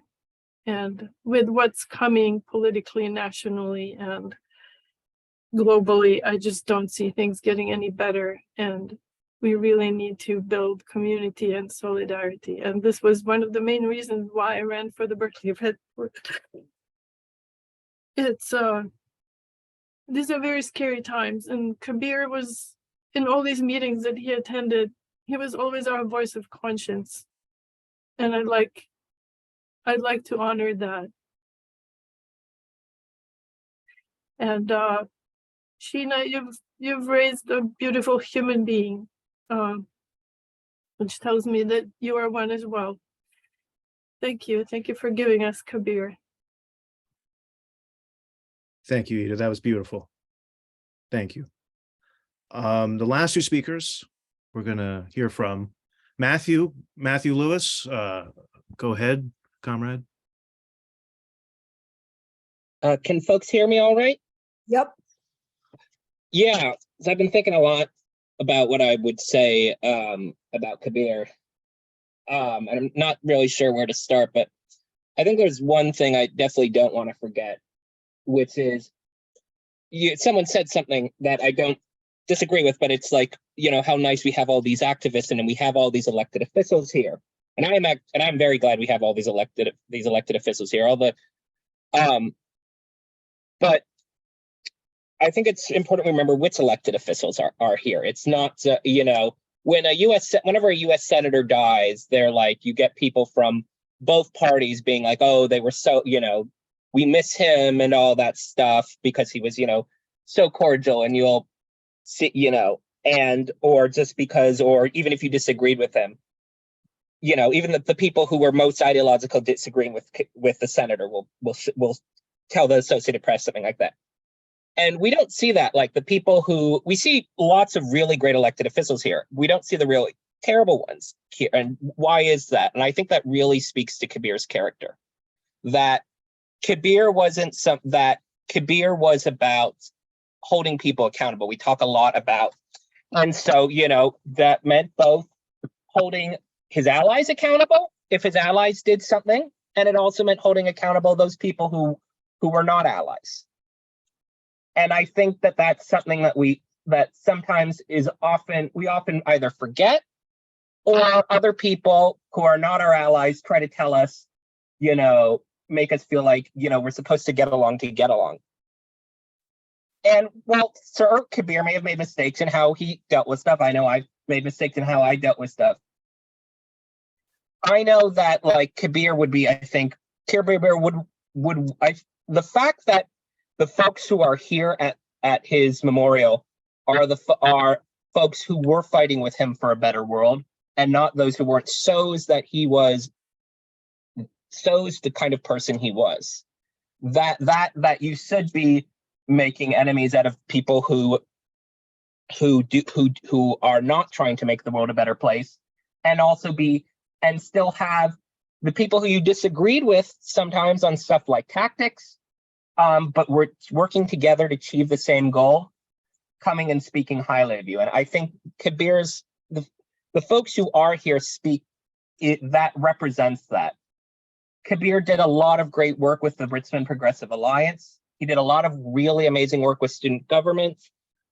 Some of this is kind of obscure because not everybody did like University of California student government, and some people who maybe observed it came like later and they didn't see the high days of what could be done. But Kabir did so much. He was, for years, even after he had left, he was advising the progressive slates at UC Davis, and I think a few other campuses, on tactics for how to win. That's something really great and really beautiful, that even though he wasn't there, he still knew the importance of this really obscure thing could play in helping people's lives. He was also brought UC Davis undergrads back into the University of California Student Association, which is something that sounds really obscure, but I just can't, like, I think the type of politics Kabir believed in was stronger together. We acted collectively together, and we see that in RPA. We see that in DSA and in what those organizations are striving to do. And while it was slightly different, well, it's not the best metaphor for making sure that like every undergraduate campus in a student government is there, I think that it still is symbolically a really great thing he did. It was, for years, people couldn't get them back in, and he laid the groundwork to bring Davis back in. And that was something people never thought could happen. It was like that. So it's like all of these obscure things that you may never think about. Kabir was really great at both recognizing the importance of those things and then taking action on them, as well as on the less obscure things like, being involved with the Richmond Progressive Alliance and DSA to win city council seats, to make sure that, and making sure that like we were fighting for real progressives, not fake progressives. I just, there's been like a lot of things that have been happening this week where I'm just like, my first instinct is to want to tell Kabir about them, because Kabir was the person I most knew from Richmond politics, and he was also a really great ally. where I remember he called me up during the election, where he was this past election, where he was like asking me about something in Richmond, where he was like, "Hey, I think I've seen this thing happening.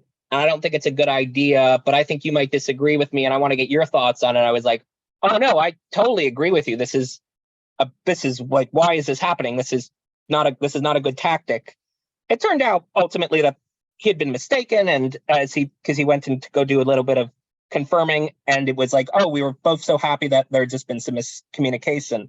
But that was like really great. It was like Kabir would talk with people, whether he agreed or disagreed with them about tactics, when we had the same goal, when we had the same and of course tactics doesn't mean tactics with the same strategy. I think is that, as someone's said earlier around Palestine, it wasn't something like, oh, I'm just gonna shut up on Palestine so I can like win little tiny nibbles of improvement for other people. It was, as another person said, these are real human beings and we have to fight for them every day. So whatever issue it was, whether it was Palestine or living wage, housing, you name the issue, higher education, of course, Kabir was someone who really, really fought hard, and he definitely suffered the consequences for that.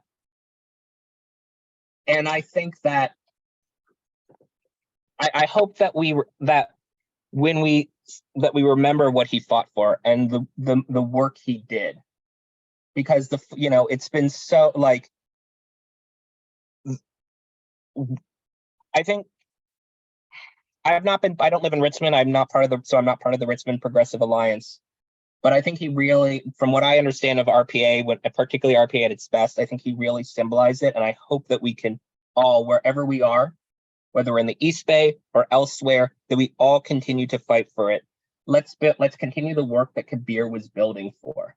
Let's not and let's make those who are here today proud, those who wanted to be here but couldn't be proud, and also make unhappy those who Kabir fought with over making the world a better place. I mean, like, we know how to do this. Kabir was a wonderful light. He didn't just fight, he also spread information that helped other people then put pieces together to help each other. I can't believe he's gone.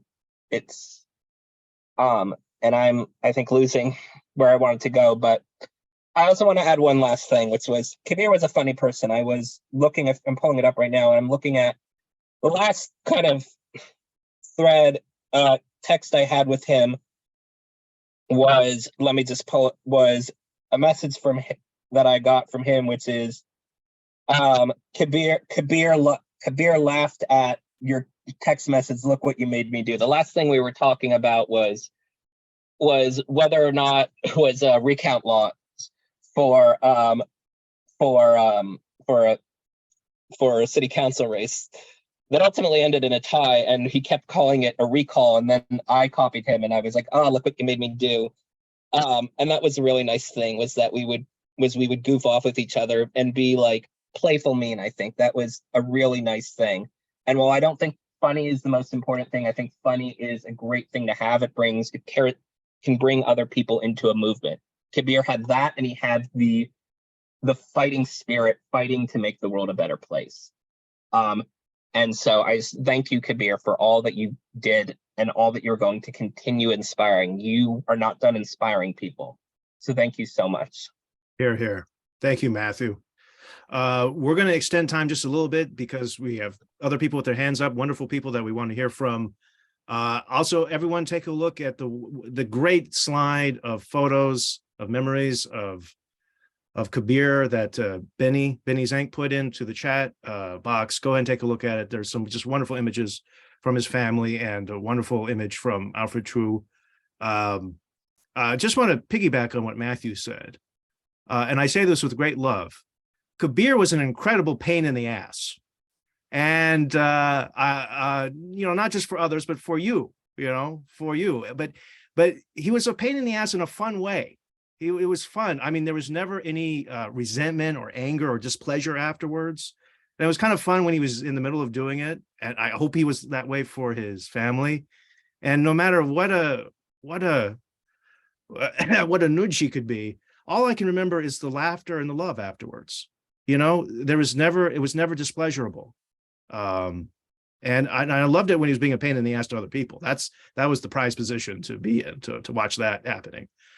And just a quick memory, I remember, I think of Kabir as such a fearless spirit, really a fearless spirit, brave.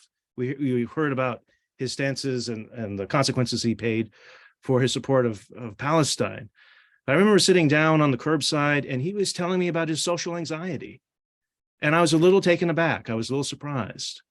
And because if there was anyone that seemed more lacking in social anxiety, it was Kabir.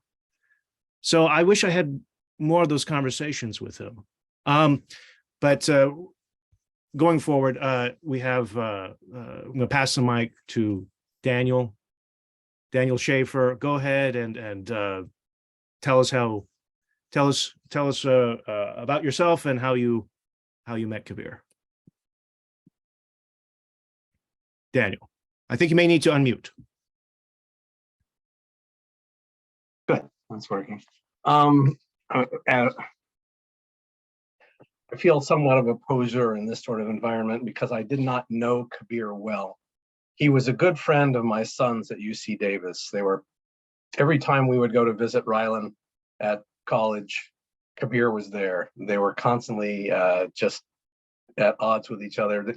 Rylan was the controller at Davis and he was the business unit leader or something like this. And Kabir and he were always mixing it up in terms of politics. I remember Kabir getting very, very involved when the BDS debate came to Davis, and Rylan was in charge of one of the three committees that had to make a decision about the whole divestment opportunity. And it was just a really cacophonous time. And I'm afraid I didn't pay as much attention at the time as I should have. But the thing that I loved about Kabir, and I did not meet him probably a half a dozen times when they were at Davis, was he was, any other student who was a friend of my son's would, basically kind of treat us as an invisible. We're a parent, we're an older one.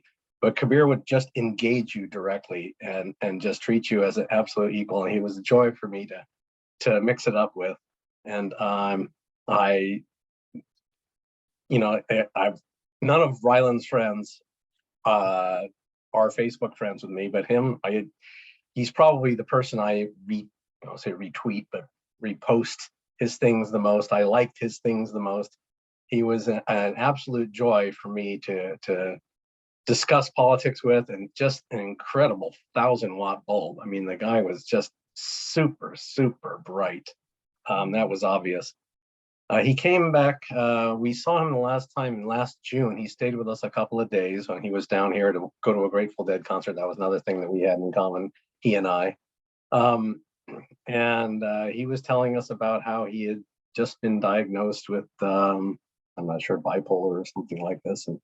And that was, a lot of the problems he had been suffering from with his time at Davis were due to misdiagnoses at Davis. And my wife, got on, she says, you really should be able to take that information back to the Davis campus and be able to re-enroll based on that basis. And so the two of them sat down for a number of hours and went through all the course catalogs and identified the 4 classes that Kabir needed to be able to graduate. Yeah, 4 left. And I was just so pleased to see the two of them. My wife had always heard about him over the years and never gotten the chance to meet him, but she really, really took a shining to him. And we just had a great, great time with him the couple of days he was here. As I said, Rylan had so many friends, but Kabir is the one that stands out, the one that I like to stay in touch with. I was always so concerned when I would see him reaching out for help on Facebook. Even though Rylan had long ago gotten rid of his Facebook account, I would immediately say, hey, go talk to Kabir, he's having problems. I want to make sure that he had someone that he could lean on. And I do see some names out here that they look like they're from years ago at Davis. I'm hoping you're all not suffering as much as Rylan has. He couldn't bear to. This really hit him hard. He was at a conference in New Orleans this week, and he's just flying back from that, and he just the loss hit him rather hard. But Shayna, I just say you as this testimonial today here shows, that he was an absolute angel on earth, and you really raised a very powerful person. And it's just so sad that he went so young, so far before his time. And I really thought that he was going to be making a major comeback here, and it's just really painful to see the way things turned out for him. But God bless you and your family, and know that you've done an incredible job with him. Thank you. Thank you, Daniel. Thank you so much. Councilmember Willis, we'll go ahead one more time. Go ahead, Melvin. Yeah, sorry, I'll be brief. I didn't expect others to raise their hands when I just was looking at the queue at first. Now, the thing that just kind of touched my heart as I'm listening, that I just kind of wanted to share with everybody in the group, is we all have expressed a lot of love, a lot of great memories and challenging memories about Kabir. And I've been hearing an undertone of just wanting us to wave that magic wand and wishing how much more we could have done. And that's always difficult when we're taking a loss like this, especially something that's so unexpected as this. Kabir was younger than me just by a year. And I'm like, what? So the thing I just wanted to share with everybody is, I wish we could rewrite history to have a different outcome. But the thing that I'm just taking away from this experience, and the thing that I always try to take away from every experience, is just figuring out, how can I honor this person that meant something to me in my life as we move forward? And what's the best thing that I can do and take this grief and love that I feel and honor them moving forward because of the impact that they made on my life. And I just wanted to feel the need to share that, because it's so easy to get caught up in the shoulda, woulda, couldas. And I want to make sure that we don't get caught up in our shoulda, woulda, couldas, and get caught up in what's the best way to honor the love and memories that we cherish for this individual, to make the positive impact that we know he would be proud of us for doing.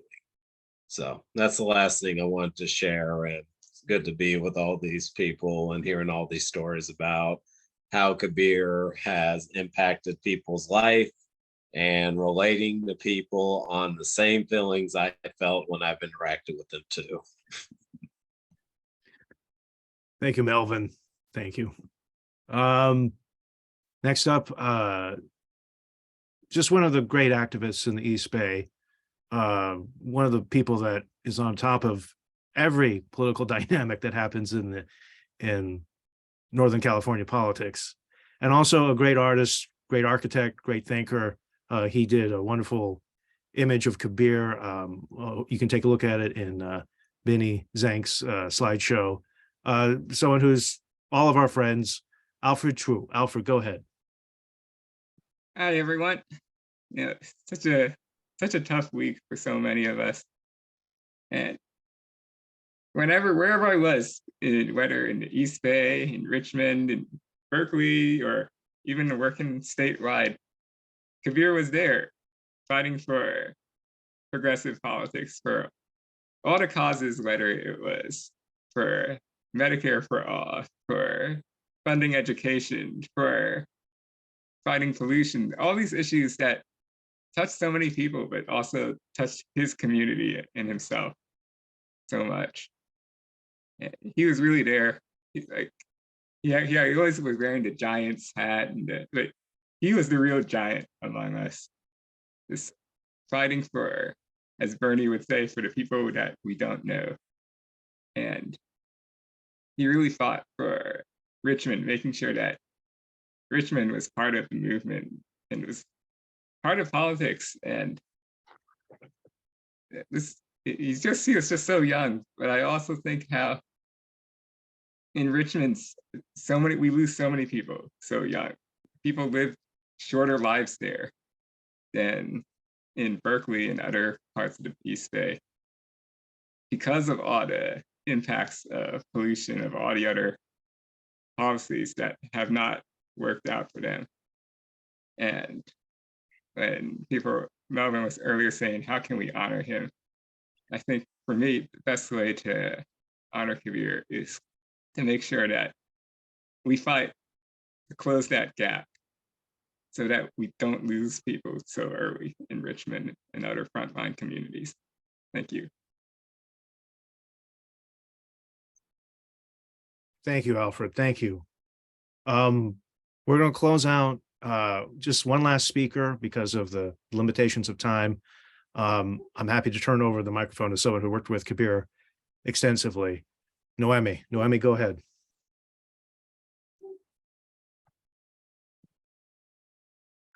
Hi, everyone. I am thankful, like all of you, to share space with everyone who's here tonight, and also feeling that heaviness all the past week because of his health and then his sudden passing.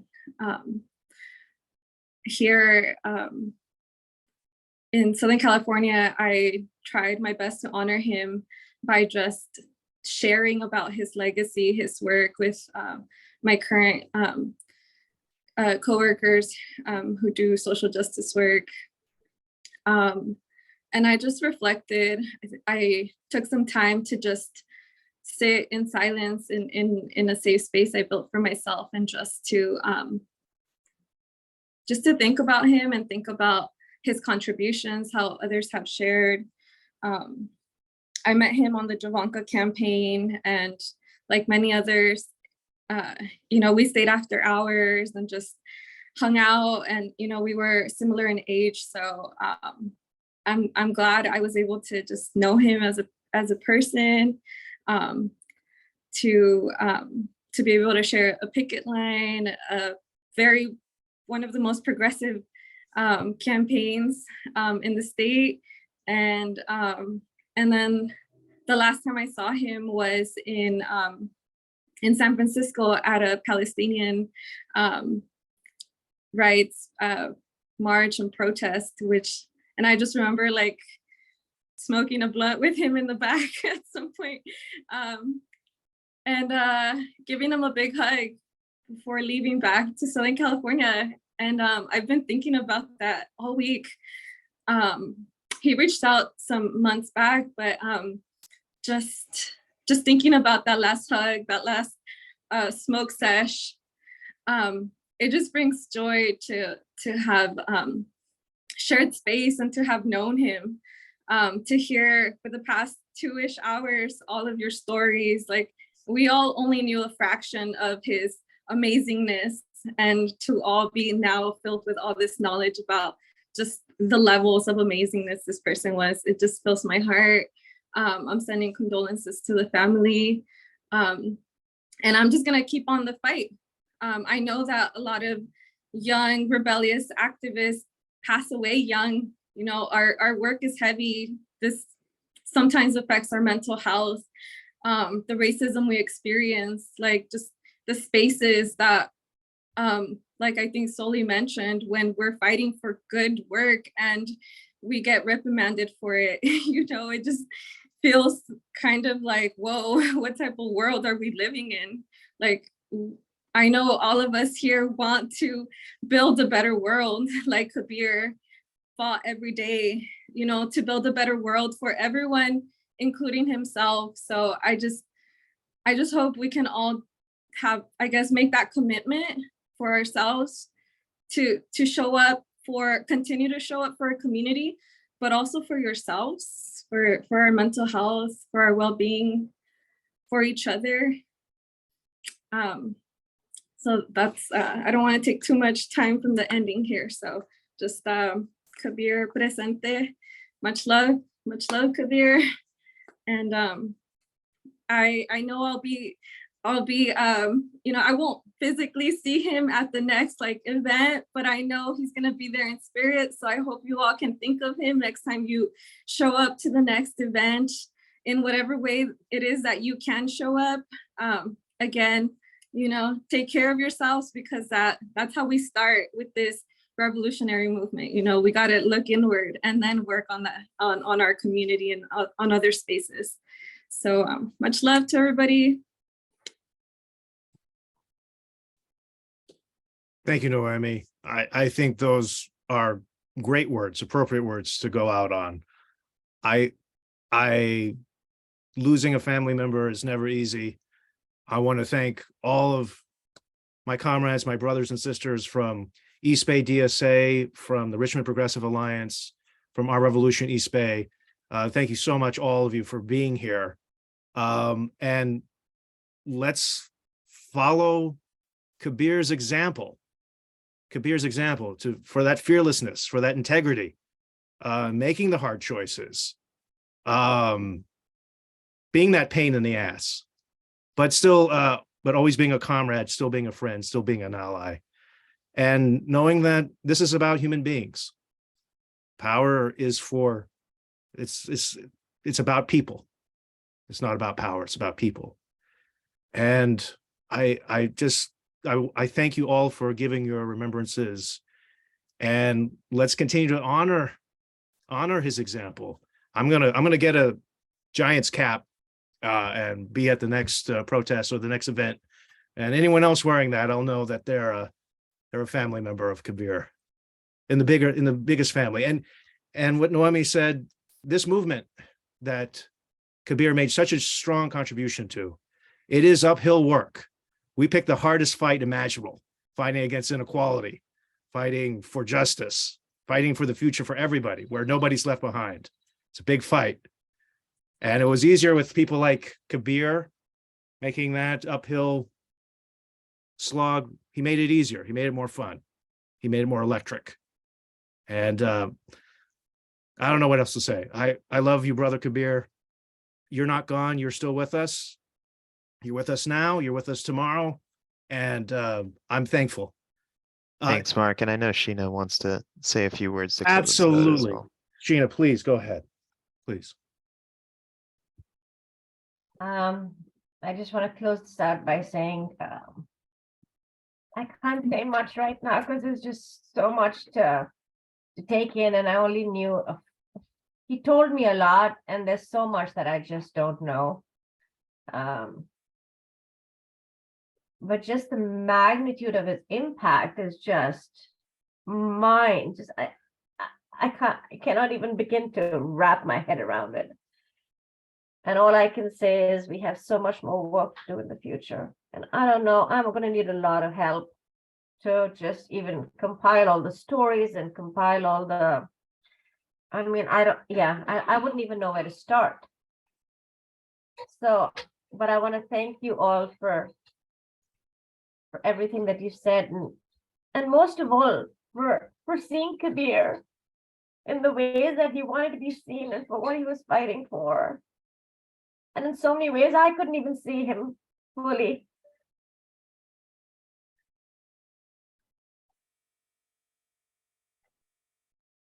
But I did see him. I did see him. I knew there was something larger than just me and just him happening here. I knew that. That much I knew. That much I knew. So I just want to thank you all. Thank you. Thank you so much. Thank you for sharing him to all of us. Thank you for sharing him to the world. We're deeply appreciative. We're deeply appreciative. The loss you're feeling, we're feeling it too. I think it's safe to say you can call upon any of us for whatever you need. Thank you. Thank you for being here. Thank you for listening to everything that we were trying to bring out of our hearts. And I know that we'll probably have an even bigger memorial for him, and can't even begin to know what that's gonna look like, you know? There's definitely gonna be something in person. So just, stay tuned on social media and we'll get the word out. It's like trying to get all these different, he was part of, like, I don't know. So he was superhuman. How could one human being be part of so many groups and know so many people? I don't even understand it. So I need to get all that together. So it may be even I don't know, maybe a couple of months. I have no idea, when that memorial is going to happen. But, I would love to see you all there. Yeah. Yeah, and let us know how we can help with that, Sheena. I know Yeah, it's gonna all the have to people be a on team this. effort. I'm gonna, Yeah. I know this has to be a team because there's no way that we even, just our family could organize something else. So it's gonna have to be what he wanted, community organizing, right? So we'll all do this together. We're in it together. Yeah, absolutely. Thank you for those words, Sheena, and thank you everyone for being on the call and for being vulnerable with us. Javanka, you want to say something as well? Yeah.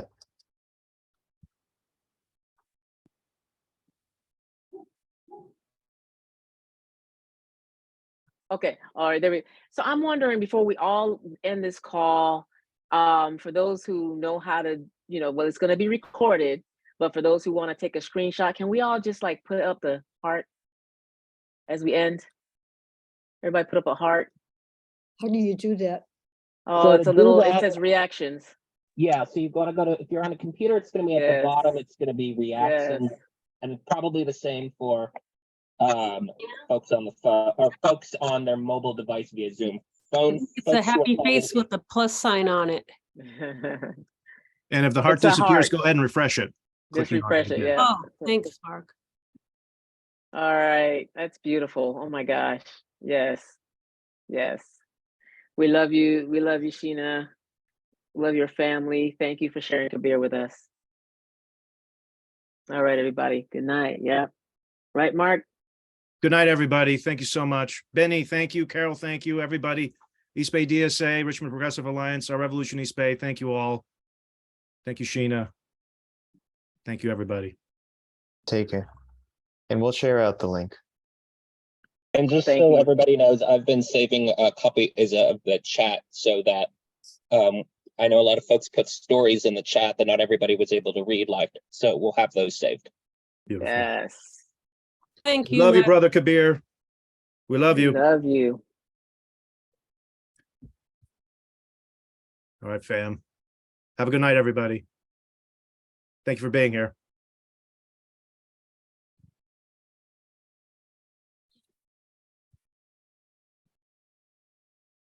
Thank you, Sheena. Thank you so much.